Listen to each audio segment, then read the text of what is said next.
ចឹងគ្រាន់តែលេងរោប្លុកបានលុយប៉ិតឬមិនប៉ិតគឺប៉ិតណោះគ្នាបាទចឹងគេធ្វើមិនឲ្យបានលុយជាមួយនឹងការលេងរោប្លុកហ្នឹងគឺគេថតវីដេអូយកទៅផុសនៅលើ YouTube Short ណោះគ្នាបាទគឺមានគេធ្វើច្រើនមែនតើទាំងស្រុកគេទាំងស្រុកយើងហើយគេធ្វើនេះគឺគេធ្វើផុសដើម្បីយក view ស្រុកគេហ្នឹងហើយដើម្បីឲ្យបានទឹកលុយជា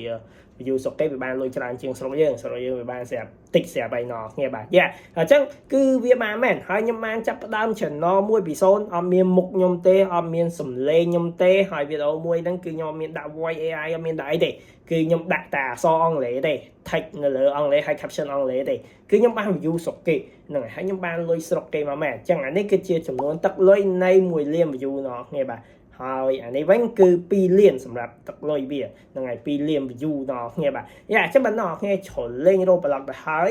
លេងឲ្យចំណេញទៅហ្នឹងហើយអញ្ចឹងបើជ្រុលលេងហើយលេងឲ្យបានលុយមកដល់គ្នាថតហើយផុសទៅហ្នឹងហើយផុសលើ YouTube ទៅដល់គ្នាប្រកាសជាមាន YouTube ហើយហ្នឹងហើយអញ្ចឹងទុកវាចោលទៅអីដល់គ្នាបាទហើយបើគ្នាយើងដែលចង់ធ្វើខាង YouTube ឲ្យច្បាស់លាស់ហ្មងចង់ធ្វើគោលដៅយកហ្មងហ្នឹងហើយគឺដល់គ្នាឯងអាចរៀនជាមួយខ្ញុំបានជាងវគ្គសិក្សាមួយដែលបរៀនដល់គ្នាពីរបៀបធ្វើ YouTube ឲ្យបានត្រឹមត្រូវ YouTube គេមិនចេះធ្វើទេដូចខ្ញុំថាអញ្ចឹងដល់គ្នាអាច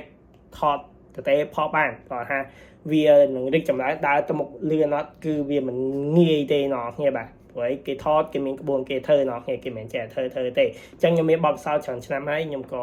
មាន channel ច្រើនដែរចាំបងប្អូនចង់រៀនជាមួយខ្ញុំអាចរៀនបាន send QR មួយនេះឬក៏ចូល profile link ខ្ញុំបានណោះគ្នាបាទក៏ប៉ុន្តែខ្ញុំអត់ចែកបងប្អូនដោយ free ទេគឺខ្ញុំបាទគឺគិតលុយណោះយ៉ាចាំបងប្អូនចង់រៀនអាចរៀនជាមួយខ្ញុំបានណោះគ្នាបាទយ៉ាអញ្ចឹងអរគុណច្រើនបាទ